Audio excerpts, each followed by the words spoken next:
आपने काफी coaching institute join कर रखे होंगे, आपने क्लासेस ली होंगी अलग अलग जगह पे, but I still insist you to give chance to UPSC अखाड़ा also because we have gone through the process, we have lived the process और हमें निटी-ग्रिटी पता है कि कैसे एग्जाम को क्लियर करना है। क्योंकि मैंने खुद 5 मेंस लिखे हैं सिविल सर्विस के और काफी मेंस लिखे हैं आपके स्टेट सर्विस के, और जो क्लासेज है वो इस तरीके से डिजाइन कर रखी है कि जो यूपीएससी का जो रिसेंट पैटर्न है उसको मीट कर रहे हैं, ताकि कवरेज भी एक अच्छा तरीके से हो, वाइड कवरेज हो और क्लास में स्ट्रक्चर के थ्रू उनको चीजें याद करवाई जाती है।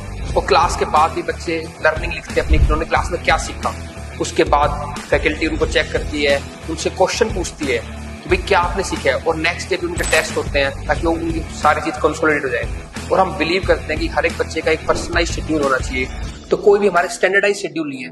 हर एक स्टूडेंट की एक वीकनेस होती है, उसकी कुछ स्ट्रेंथ होती है, तो उसको हमें बैलेंस करना है कि कहाँ पे वो लैग कर रहा है, क्या चीज उसको रोक रही है। तो उसके लिए हर एक स्टूडेंट का हम पर्सनलाइज शेड्यूल बनाते हैं, उसी के अकॉर्डिंग उसको गाइड करते हैं।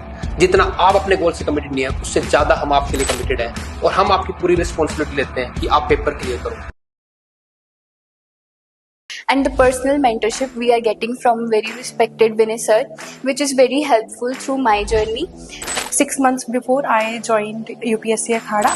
From the moment I stepped into this UPSC Akhada, sir had been very focused on every student, and he has been actually trying to nurture every student into an aspirant and then into a good officer. The difference that I noticed here was that they give more stress on recapitulation and retaining. That is the most difficult part of the examination. UPSC Akhada is different because from the day one they started with an integrated approach. Many institutes do their syllabus by convenience sake, but UPSC Akhada approach with the integrated approach, whether it was current affairs or CSET, how it will be relevant to my exam. इस guidance के साथ साथ आपको जो आपकी psychological problems है आपसे उनसे भी डील कर रहे हो, आपको कैसे मतलब अपने आप को पेपर के गो थ्रू होने के साथ साथ आपको कैसे फिजिकली फिट भी रहना चाहिए और मेंटली डिप्रेस नहीं रहना चाहिए।